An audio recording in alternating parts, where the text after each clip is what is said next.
Hello বন্ধুরা, কেমন আছেন? আশা করি ভালো আছেন। আবারও চলে এলাম আর একটি রেসিপি নিয়ে। আজকে রেসিপি হলো খাসির মাংস পেঁপে দিয়ে। তো রেসিপিটা বানানোর জন্য আমি সব রেডি করে নিয়েছি। এবার রেসিপিটা শুরু করব, আপনারা আমার সাথে থাকুন। নতুন বন্ধু যারা আছেন অবশ্যই আমার চ্যানেলটাকে সাবস্ক্রাইব করে আমার পাশে থাকুন। আদা রসুন বাটা, পেঁয়াজ বাটা, কাঁচা লঙ্কা,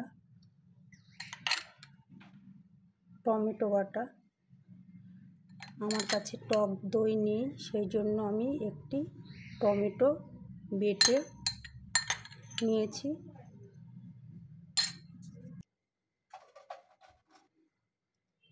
হলুদ,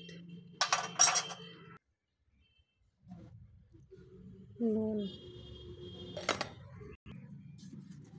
দিয়ে দিচ্ছি, অল্প একটু সর্ষের তেল। এটা মেখে 10 মিনিটের জন্য রাখবো। মাখানো হয়ে গেছে। কড়াইয়ে তেল দিয়ে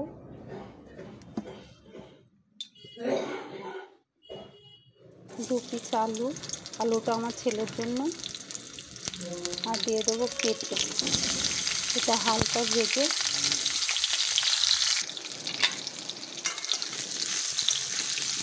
যেহেতু আমার মাংসর পরিমাণটা অল্প, সেই জন্য আমি পেঁপেটাও অল্প দিয়েছি। মাংসটা যখন বেশি হবে পেঁপেটাও তখন বেশি দিতে হবে।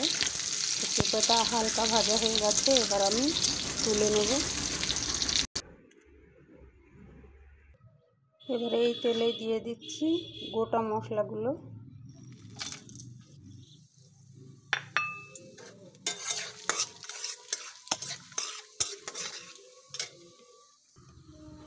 এবার দিয়ে দিচ্ছি পেঁয়াজ।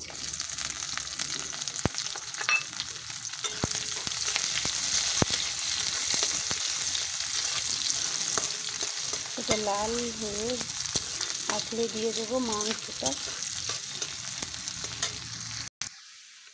অনেকটা লাল হয়ে এসেছে, এবার দিয়ে দেবো মাংসটা।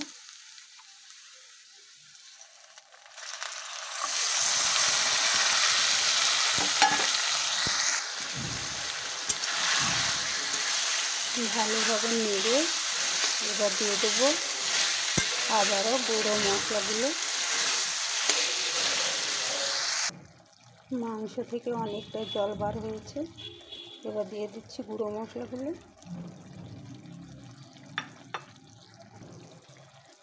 তিনটে রসুন, এটা ভালোভাবে কষিয়ে ঢাকাটা খুলে দেখবো কতটা সিদ্ধ হয়েছে।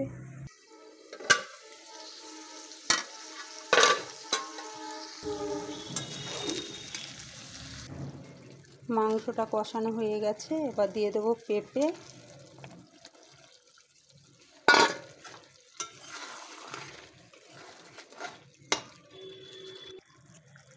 আবারও 10 মিনিটের জন্য চাপা দিয়ে দেবো।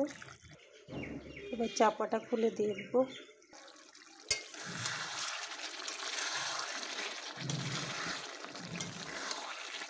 ওর ঝোলের জন্য অল্প একটু জল দিয়ে দেবো। ঝোলের জন্য অল্প একটু জল দিয়েছি। আজকের রেসিপিটা আমি একদমই অন্যরকম বানিয়েছি, আপনারা অবশ্যই বাসায় বানিয়ে দেখবেন, খেতে দারুণ লাগবে।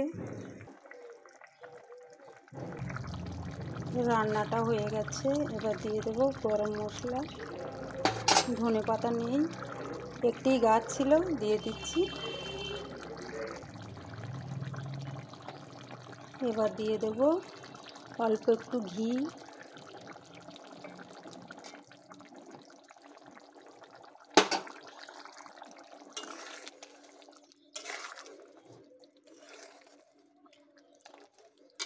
নামিয়ে ফেলবো। রান্নাটা একদমই রেডি, এবার আমি নামিয়ে ফেলবো। পেঁপে দিয়ে খাসির মাংস কারা কারা বানিয়েছেন অবশ্যই জানাবেন, আর আমার রান্নাটা কেমন হয়েছে জানাবেন। আপনারা ভালো থাকুন, সুস্থ থাকুন। আবারও আসবো আর একটি রেসিপি নিয়ে। টাটা।